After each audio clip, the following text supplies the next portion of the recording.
여야 원내 지도부가 국회의사 일정 협의를 위해서 잠시 후 2시 반에 회동을 갖습니다. 네, 오늘 의사 일정 합의를 이루고 개점 휴업 상태인 국회가 20여일 만에 정상화될 수 있을지 주목됩니다. 네, 국회로 가보겠습니다. 김대근 기자. 네, 국회입니다. 예. 자, 여야 원내 지도부 2시 반에 국회에서 만납니까? 네, 그렇습니다. 여야 원내대표와 또 수석부대표 간 회동은 오늘 오후 2시 반에 국회 운영위원장실에서 예정돼 있습니다. 오늘 공식 회동에서 여야는 국정감사와 대정부 질문, 긴급 현안 질의, 결산안 심사 등의 정기국회 일정을 최종 조율할 예정입니다. 사자 공식 회동을 하기로 한 것을 볼 때 어느 정도 의견이 모아진 게 아니냐는 조심스러운 관측이 나오고 있습니다. 오늘 협의가 원만하게 마무리되면 여야 대치로 파행을 겪었던 9월 정기국회가 20여일 만에 정상화되고 본격적인 활동에 들어가게 됩니다. 여야는 지난 23일 민주당이 정기국회에 전면적으로 참여하기로 선언한 이후 구체적인 의사일정을 잡기 위해 물밑 접촉을 이어왔습니다.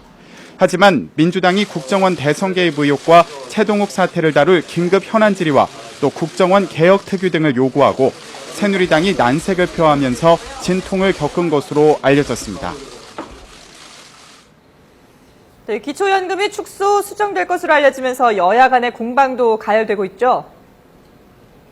네, 그렇습니다. 여야는 박근혜 대통령의 핵심 복지 공약인 기초연금 정부안 발표를 앞두고 연일 공방을 이어가고 있습니다. 기초연금 정부안은 65세 이상 소득 하위 70%에 대해 국민연금 가입 기간을 연계해 차등 지급하는 내용을 담은 것으로 알려졌습니다. 이에 따라 65세 이상 모든 노인에게 20만 원씩 지급하겠다던 공약에서 후퇴했다는 논란이 일고 있습니다. 새누리당은 복지 공약 후퇴 비판에 대해 방어막을 치고 나섰습니다. 현재 재정 상황을 감안할 때 공약이 축소되는 것이 불가피하다는 주장입니다.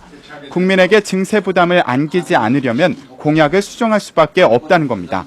심재철 최고위원의 말을 들어보겠습니다. 기초연금 공약이 일부 수정될 것으로 보입니다.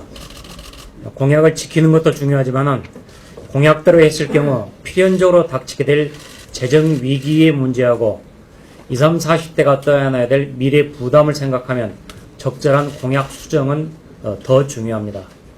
복지는 하늘에서 떨어지는 공짜가 아니라 국민이 내야 할 돈입니다. 이에 대해 민주당은 박근혜 대통령의 복지 공약이 거짓말이라는 사실이 드러난 것이라며 비판하고 나섰습니다. 특히 정부가 주장하는 재원 부족 문제는 부자 감세 철회를 통해 해결할 수 있다고 지적했습니다. 전병헌 원내대표의 말을 들어보시죠.